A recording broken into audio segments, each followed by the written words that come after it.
যতন কইরা ভাঙে রে অন্তর।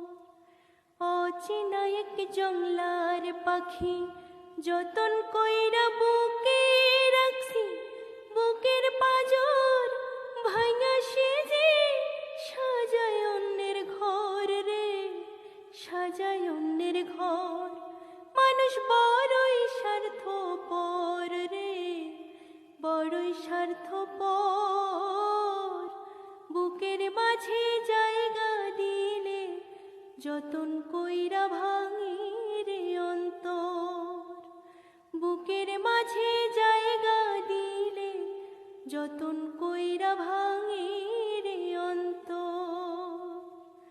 হাসতে শেখায় যেই মানুষটা তার হাসি নে কেড়ে, সুযোগ পেলে বিষ ঢেলে দে সাজা।